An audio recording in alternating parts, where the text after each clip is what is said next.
માતાઓ આજે જાગતી છે. ચિંતા ના કરતા, જેટલી ચિંતા તમે કરશો ને એટલી તમારી માં બેપરવાહી રાખશે, અને જેટલા બેપરવાહ તમે થશો એટલી માં તમારી ચિંતા કરશે. આવું માતા બોલું છું. વિશ્વાસ કોને કહેવાય? એક વખત ભરોસો આવી ગયો કે જગતમાં માતા છે, કણ કણમાં છે, તો જો જગતમાં કદાચ માતા છે ને કણ કણમાં છે તો તમારા ઘેર નહીં હોય? શું તમારા દીવામાં નહીં હોય? તમારા ફોટામાં નહીં હોય? શું તમારા હૃદયમાં નહીં હોય? પણ દેવી શક્તિ આગળ ગોડા સોદા ના કરતા, તમારા કોમ કરે ના કરે પણ એની પર વિશ્વાસ રાખજો. સોદા કરે ગોડા એ શું કહેવાય? સ્વાર્થનો સોદો કહેવાય. સોદા તમે પોતાના જોડ ક્યારેય ના કરો. જેને પોતાનું માનતા હોય એની જોડ સોદો કરો. તમે તમારા દીકરા જોડ સોદા કરો. તમે તમારી મમ્મી જોડે કદાચ પૈસાની લેવા દેવા હોય તો કે માં તું મને 5000 હાલ, હું તને હાડી લઈ આલી, જેવું તમે તમારી માન કહો. જેમ કે માની ફરજ છે, દીકરો કદાચ માગે અને જરૂર હોય તો માં કદાચ નહીં હોય ને તો તમારા માટે ચોક કદાચ કોમ કરી આવીને વાહણ ગહી આવીને એ દીકરા હાલ છે.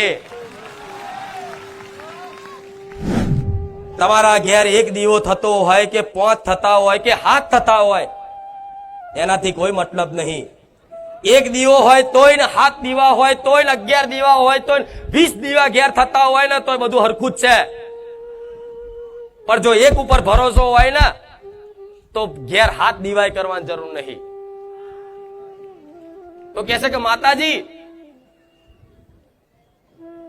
અમારા ઘેર માકાડી બેઠી, ચામુંડા બેઠી છે, તો જોડે મેલડી છે, સધી છે, વહાણવટી છે, ઝોપડી છે, મસવાણી છે. તો જો માતાઓ બધી એક છે, દેવી શક્તિ બધી એક છે, એના સ્વરૂપ જુદા જુદા, એના નામ જુદા જુદા છે, તો માં અમે એકમત તે કદાચ દીવો કરીને શું બધી માતાઓ એકમાં ના આવી જાય? પેલાના બળવા એક જ દીવો કરતા ને એમનું આખું 84 ખાતું મય રહેતું. જો મારી પર વિશ્વાસ આવતો હોય ને અને મારી વાતોનો કદાચ તમને એક વાંધરો વિશ્વાસ આવતો હોય ને તો ટકી રહેજો મારા ધામમાં. જો એક જ દીવામાં જો તમારી માતાઓ દરેકની રાજી ના કરી આલો તો મારું નામ મેલડી નહીં. એક જ દીવો તમારી પેઢીમાં થશે. કોઈ માતાને જો ડોકાચીવ કાઢવા દો તો ગોળા કળિયુગમાં મહામાયા રોમ વાળી મેલડી નહીં. એક જ દીવામાં આજ લગીન કોઈ દુનિયાના કોઈ ભુવાએ ઉપાય બતાયા કે ના બતાયા? આ શ્રદ્ધાની શક્તિના કારણે થયું છે, કોઈ અંધશ્રદ્ધાની શક્તિ નથી. હું છાતી ઠોકીને કહું છું કે આ માત્ર ને માત્ર સનાતન ધર્મની અંદર આપણી સંસ્કૃતિની શક્તિ, આપણી શ્રદ્ધાની શક્તિ છે. અને એટલે સ્વયંભૂ આ લાખો લોકો અહીંયા પોતાની સ્વયંભૂ આવી અને માના ચરણે આવે છે અને થાય એ સમાજની સેવા કરે છે, પરિવારની સેવા કરે છે.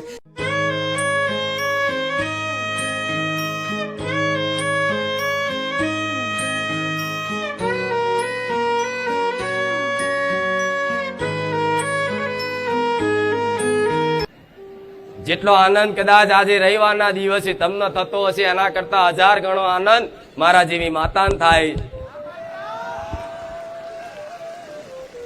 જેટલો દર્શન કરીને કદાચ તમને એક ધન્યતા અનુભવ થતી હોય એટલી જ પ્રસન્નતા મને માતાને થાય. એક મનથી કદાચ ખ્યાલ આવતો હોય, વિચાર આવતો હોય કે મારી હાથ તારા દર્શન કરી અમે ધન્યતા અનુભવીએ છીએ તો તમારું જીવન ના ધન્ય બનાવી દઉં, મારું નામ ભવસર નહીં.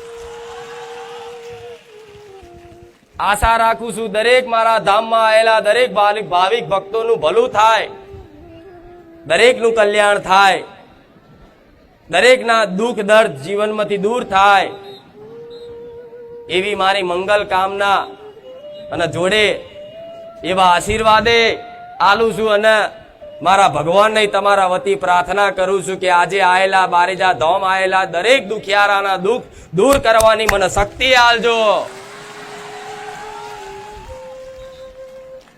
જેથી આવા ગરીબ ભાવિક ભક્તો માં કરી કાલાવાલા કરી કગરી અને મારા પારે રોતા આયા છે.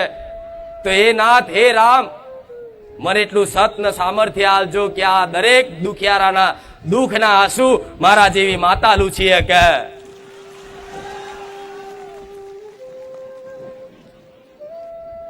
રડતા હો ને હસતા મોકલું એ સ્વભાવની માતા હશું. દુખી થઈને આવો સુખી કરીને મોકલું એ માતા હશું. દરેકે જોયું, દરેકે અનુભવ કર્યા, પણ દિવસે દિવસે દરેકની આસ્થામાં, દરેકના વિશ્વાસમાં જેમ જેમ રવિવાર આવતા જાઓ એમ એમ કદાચ મારા ધામ પ્રત્યેનો વિશ્વાસ દાડે દાડે વધતો હશે.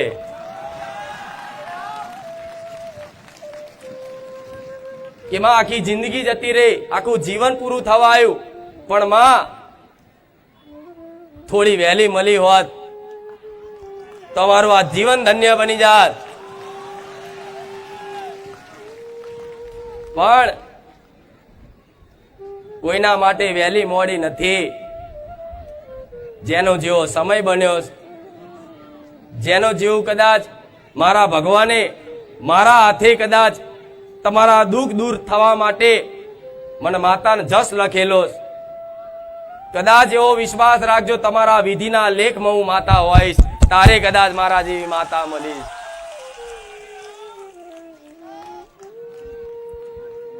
હજારો નહીં પણ લાખો દુખિયારાના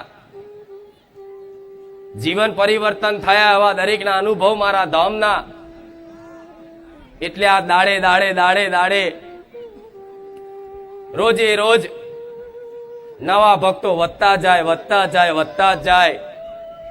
વ્યવસ્થા જેટલી કરો એટલી ઓછી પડે, પણ છતાંય ભલે આજે લાખોની સંખ્યામાં આવો, પણ મારો ભગવાન રચાવન કાલ કરોડોમાં આવે ને તોય દરેકનું પાલન પોષણ કરવા વાળી માતા બેઠી છું.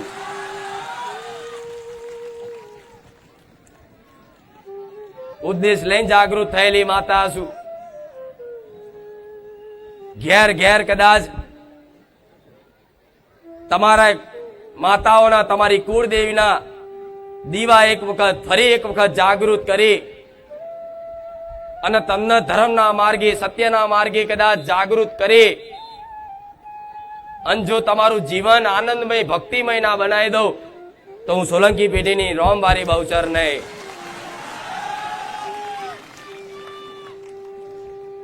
દરેકની વાલી એવી કુળની માતાને મારા બહુચરના રામ, દરેકની ચામુંડાના રામ, દરેકની મહાકાળીના રામ, દરેકની આશાપુરાના રામ, દરેકની હરસિદ્ધિના રામ, દરેકની શક્તિના રામ, દરેકની બુઢ ભવાનીના રામ, દરેકની ઉમિયાના રામ, દરેકની હિંગળાજ માતાના રામ, દરેકની ખોડિયારના રામ, દરેકની અંબેના રામ. જે જેવા નોમથી, જેવા સ્વરૂપથી, જે જે પોતાની કુળદેવીને કદાચ ચાહશે અને દિલથી, હૃદયથી એને મોનશે ને, એવા દરેકના હૃદયમાં બેઠેલી દરેક કુળદેવીને મારા બહુચરના ખૂબ રામ રામ ના રામ. તમારી માતાનું નામ કદાચ મારા મુખેથી આવતું હશે ને તો એક હૃદયમાં એક આનંદ છવાતો હશે કે માતા મારી માતાનું નામ બોલી તો હૃદયમાં બેઠેલી માં આનંદ કરે છે, એવું માનજો. એ સૂક્ષ્મ રૂપે કદાચ તમારા હૃદય મંદિરમાં બિરાજમાન થયેલી માતા છે, અને મારા જેવી માતા રોમ બોલે ને તો તમારા હૃદયમાંથી તમને રોમ બોલાડે એ તમારી માતાઓ. પણ કુળની માતા તરીકેની દરેકની માતાઓ પોતાની ફરજો નિભાવસ, કર્તવ્ય નિભાવસ, પોતાનું ધર્મ નિભાવસ. પણ દરેક આયેલા ભાવિક ભક્તોને કહીશ કે દેવ તો, માતા તો એનું ધર્મ હંમેશા નિભાવસ. તમે બસ તમારું ખાલી કર્મ નિભાવજો. દેવી શક્તિ હતી છે અને રહેવાની. દેવી શક્તિ પહેલા હતી, આવા કાળા કળિયુગમાં છે, અને આવનારા યુગ સુધી તે દેવી શક્તિ રહેશે ને. એનો કોઈ દાસ વિનાશ થાય એ અવિનાશી છે. આખી સૃષ્ટિ ખતમ થઈ જાય, પ્રલય આવી જાય, ભૂકંપો આવી જાય, આખો પૃથ્વી પરથી કદાચ